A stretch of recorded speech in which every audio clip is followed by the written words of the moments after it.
Did you know that there is a full-fledged mausoleum in the city of Charlotte? Yeah, it's this big building behind me, the Oaklawn Mausoleum and the Oaklawn Cemetery. And since Halloween is right around the corner, we figured this was the perfect time to talk to the man who uses this building as a second office. His name is Bill Bibby. He's the sexton for the city of Charlotte, and he's got some pretty fascinating stories about working in cemeteries.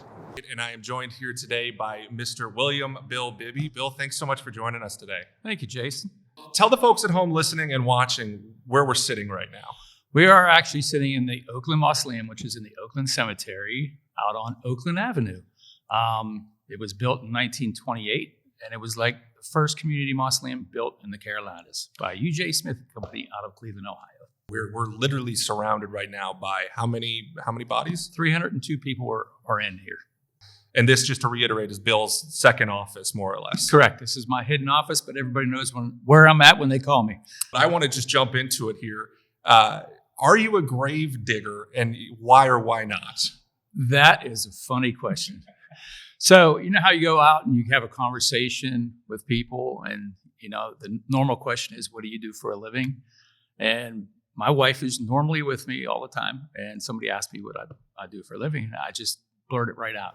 I'm a grave digger. Self-described. Self-described. I don't try to sugarcoat it or anything, but I probably haven't dug a grave for over a year because I have people that do. So, what does the term sexton actually? It's just a graveyard. They take care of the graveyards, and it was more on the Catholic side, and it just kept sticking for the Catholic cemeteries. So if you look it up, it'll say caretaker. Now the good one is the grave robber. They weren't grave robbing for jewelry. They were grave robbing for the bodies. So don't do it.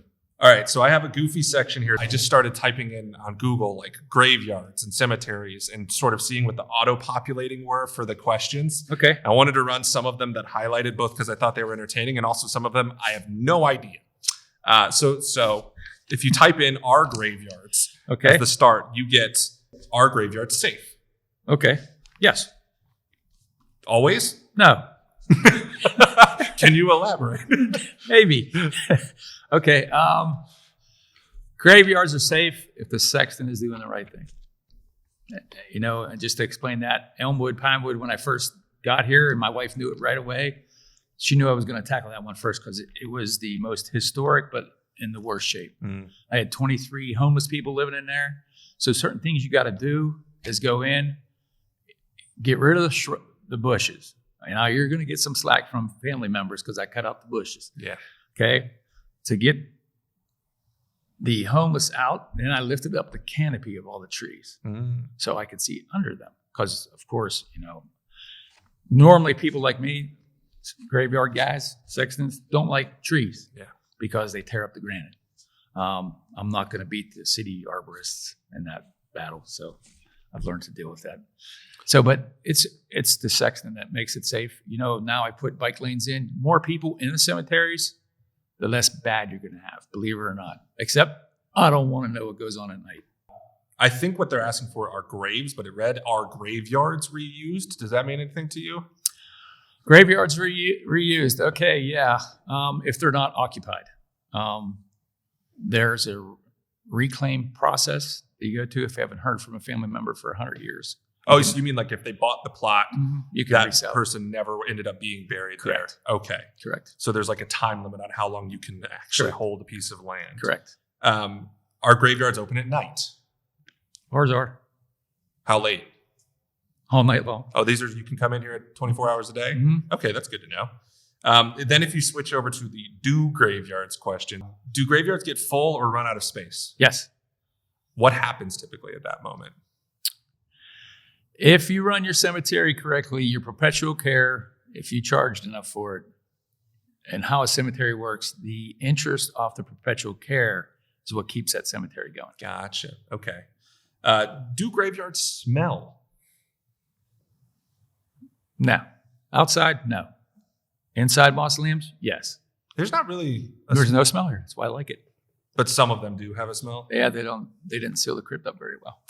Okay. And I'm guessing that's just a smell you've learned and get used to and get As soon as I walk in the door, you can It'll hit you in the face. I'm guessing someone like me who's not used to that would be. You'd be like, ah. Then this one, I was confused by this, but it made me think of something you might have touched on before. Do graveyards face east? No, the graves face east. To what denomination? Some people you have to bury facing east. So that's a religious That's choice. a religious for certain. choice. Okay, but Yes. then like a city cemetery, that's not okay. So switching over to the why questions here. Okay. Why do graveyards have fences? To keep all the people in. Oh God. That's the biggest joke. Oh God. Now everyone's watching is going to be like, I knew it. He saved it until the end. Fence lines. They just did it to segregate, that it is a cemetery. It's like fences going around the airport. Fence goes all the way around the, Charlotte Douglas Airport. Yeah. And just why? Who's going to run out there? You want people to come in the right entrance. Correct. And you want to funnel everybody in. Why are graveyards so noisy? And I added an addendum of, is that even true? Are graveyards noisy? No, they're quiet. I think maybe is there a part of that of like, do recently buried bodies make noises at all? No. Okay. Nope.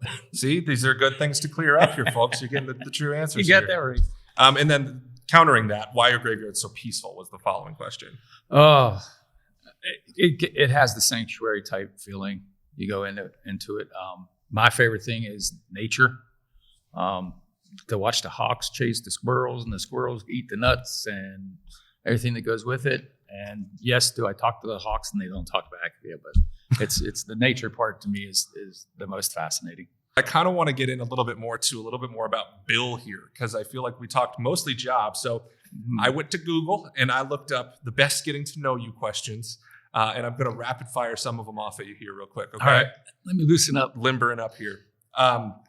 First off, are you married, single, or as Facebook says, it's complicated? Married. Married.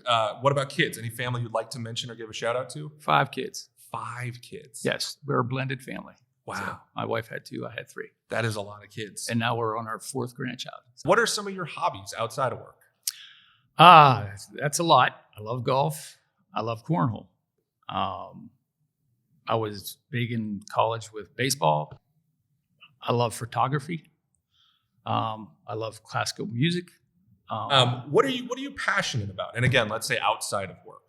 Outside of work, that's a hard one because my passion is what I do. So how you say it, and people see that a lot in me is the passion for cemeteries. Yeah.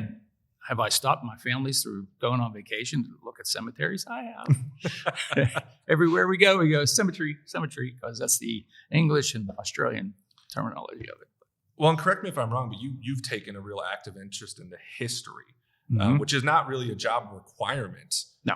But it has made you sort of know, from our experience from interviewing you, not only who's buried here, but their stories, their histories, yes, the area's history. Kind of walk us through how you got into the history aspect of all Well, this. the history aspect it's usually starts with the records in the file. You may get a card that you come across the guy's name, and they'll have how they died. So like gunshot wound to the head. Well, I'm looking back in 1900, looking through newspapers, how this guy died. It may be in there, may not be in there. Wow. So then we start the history part of it. And then that sort of turns into the tours that we do, especially at Elmwood and Pinewood cemeteries. We do a lot of tours because it's one of the most historical ones around. How long have you been in the Charlotte area? 8 years. Wow. Okay. Working on my 9th. So last question on this rapid fire section. Sure. If you could visit anywhere, where would you like to go? Père Lachaise Cemetery. Where's that? France. Paris, France. Is that most visited cemetery in the world? People that are in there, the beautification of the cemetery, botanical garden, arboretum, you name it, they got it all. Very cool. That's what, cemeteries were made from. That's what the big push was from the French coming over here and making cemeteries more of a park-like setting because we didn't have park and recs back in those days. I know this is a huge topic, but I don't want to ask a leading question here, so I'm going to just leave it at, can you sort of explain what the pandemic was like for y'all?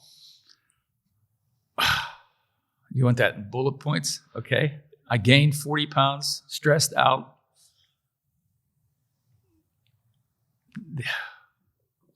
The families who we dealt with and watching a mom scream over a 10-year-old casket, and you deal with it all the time out there. That hurts me at times. It's the moans, people grieving really out loud, that stick into your mind, and that's a hard thing to get rid of. Because what I like to tell people is, I don't really have nobody to turn to, talk to about it. So it kind of stays inside and stored in there, and I try to brush it off to the back left and just leave it there. So, but yeah, it's good stuff. I know as a society, I think there were like highs and lows of people recognizing the hard work of others. I know a lot of medical professionals, rightfully so, got a lot of shout outs, but I just wanted to also say thank you for the work you did. I think a lot of people missed that you guys were the ones who ultimately had to take care of all of this. I felt bad for the doctors and the nurses. Yeah. Well, nonetheless, thank you for all the hard work you all did. Thank you, Jason. That is all the time for the questions I have. We also have to let Bill get back to work. But before we go, I wanted to offer any of these cameras. Is there anything you'd want to say or shout out, or if you have talking directly to the folks listening? Basically, in a nutshell, if I had a thing to say is the fact that death is not what is portrayed to be death. It's not. It's a fact of life. We all don't want to die, but I want people to help that a decision that whether you want to do cremation or traditional, that you make those pre-need arrangements, because it helps your family and it helps us too at the same time. It's the biggest thing, because it's tough to take a person through it all. And Bill's a big believer that cemeteries don't have to be spooky. It is essentially a big, beautiful, well-maintained park where you can come and live while also remembering and honoring those who've passed before. Thanks a ton to Bill for sitting down with us, and from all of us here at the city, happy Halloween.